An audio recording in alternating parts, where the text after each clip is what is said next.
welcome back to GibbTV. Today is day 10, oh my gosh, of online learning here at GibbTV, and we're just moving right on. I'll bet you didn't know what day today also is. Yep, it's National Pencil Day. All right, so, a little history. 16th century, in England, they found a large graphite deposit, and somebody put the pencil thing together, and there we go. So, everybody enjoy National Pencil Day. And I'll bet you don't know what tomorrow is. Yes, it is. It's National Crayon Day. I don't know what we can do with that, but I'm sure you got some lying around. Okay, on to viewer questions. Okay, our first question comes from Sylvia. And Sylvia says, my 7th period class, Sylvia says, "Dear Mr. Gibbons, you're always saying that history repeats itself. What exactly do you mean? Is it repeating itself now?" Ah, great question, Sylvia. You know, we were talking about, the 1920s and all that fun stuff that was going on, and I just read an article today. Let me read a little bit of it to you. A man was arrested for running an unlicensed bar and gambling den in Brooklyn, a blatant violation of the coronavirus ban on large gatherings, police said.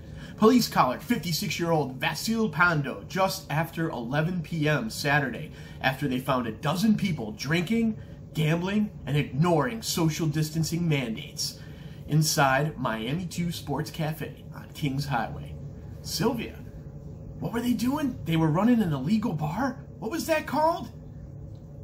That's right, it was a speakeasy. So I guess sometimes our own history is repeating itself. Take something away from people, and some try to find a way to do it anyway. Great question.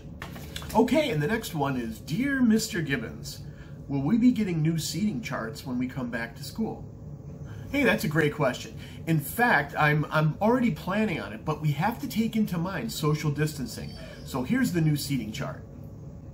As you can see, we've spaced everybody out pretty well, and I think it'll be okay. I'll be over there in the left-hand corner, like the front of the room, and you guys can just, get where you want, make sure you got enough space, and, we'll work that out. So how are you going to hear me? Well, I dug some of these old artifacts out from the high school basement, and I think they're probably from one of the old World Wars, but that's something that we can use. So take your pick. I'll have one of several, take one of several, and we'll be all set to go. So yeah, new seating chart. Hopefully we'll be back soon.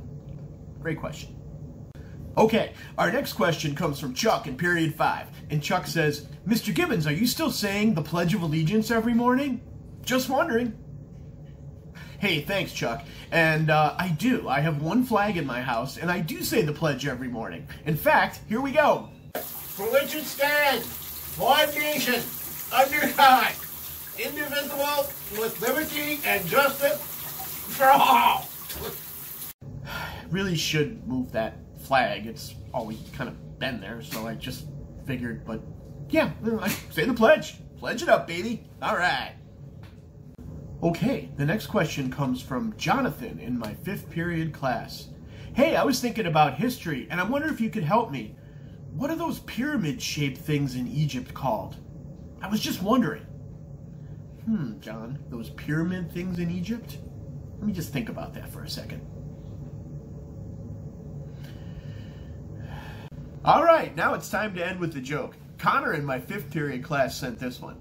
"Mr. Gibbons, do you realize that all countries will get the coronavirus eventually? China just got it right off the bat." No, but don't forget, April 17th is Bad Appreciation Day. See you later.